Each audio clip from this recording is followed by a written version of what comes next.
Hi friends, ఈ రోజు మా కోవిడ్ లో ఎలాంటి ఫుడ్ చాలా చూపిస్తారు అండి. ఇది వచ్చేసి మార్నింగ్ టిఫిన్ బ్రెడ్ ఆమ్లెట్లు గుడ్డు పిజ్జా ముక్కలు ఇవన్నీ అయితే వచ్చేసినాయి. ఇందులో గుడ్డు ఆమ్లెట్ వచ్చేసి ఈ రోజు అనమాట. మిగిలినట్టు వచ్చేసి నిన్న నైట్ ఇవి. ఇక్కడ ఇలాంటివన్నీ కామన్ అనమాట. నిన్నటి ఈ రోజు ఫ్రిడ్జ్ లో పెట్టి తిన్నాము, హీట్ చేసుకుని తిన్నాము ఇలాగా. తర్వాత మా కోవిడ్ లోకి కొన్ని ఆర్డర్లు అయితే తీసుకుని వచ్చిన.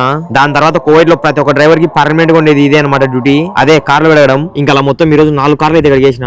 నిజంగా అబ్బా కార్లు ఈవినింగ్ అడిగేదానికన్నా ఇలా డే టైమ్ లో అడిగేది మేలు అనమాట. 11 కి 12 కి ఆ మధ్యలో మంచిగా ఎండ పడుతూ ఉంటది. మా ఫ్రెండ్ కానీ నేను ఈవినింగ్ వాచ్ చేస్తాను, నువ్వు చేయబోని అన్నాడు అనమాట. తర్వాత నేను చేసేసరికి మా ఫ్రెండ్ కూడా చేస్తున్నాడు. ఎందుకంటే మన ఈవినింగ్ కార్ చలి గడిగినప్పుడు చుక్కలు ఓపెన్ అనమాట. అందుకని ఈ రోజు డే టైం లో గడిగినాం. ఇంకా అలా కార్లు గడిగి లోపలికి వెళ్ళామో లేదో మధ్యాహ్నం ఫుడ్ అయితే వచ్చింది. చికెన్ రైస్ కర్రీ గట్టిగా లైక్ చేసిన మధ్యాహ్నం ఫుడ్ అయితే చికెన్ తో. ఇంకా మధ్యాహ్నం తిన్నప్పటి నుంచి నైట్ వరకు అసలు డ్యూటీనే పల్లే. ఇంకా ఈవినింగ్ అవగానే కొంచెం ఆకలిగా ఉంటే మాకు దగ్గర ఉన్న జమియాకి వెళ్ళి చపాతీ పకోడా కొనుకొచ్చుకున్నా తినమని. ఇంకా అలా చపాతీ తుంచుకొని నా దగ్గర ఉన్న ఊరగాయలు పెట్టుకుని తింటా అంటే సూపర్ టేస్ట్ అయితే విత్ పకోడాతో. ఇంకా ఇదే కడుపు నిండిపోయింది. లాస్ట్ కి సూపర్ గా తింది టేస్ట్ అయితే. ఇంకా అలా లాగి చేసిన తర్వాత ఒక గంట కల్లా మళ్ళీ మా కోడి నుంచి ఫుడ్ అయితే వచ్చింది. ఇదేదో ఉల్లగడ్డ చిప్స్ పైన ఇదంతా చేసి ఇచ్చింది మా పని మనిషి.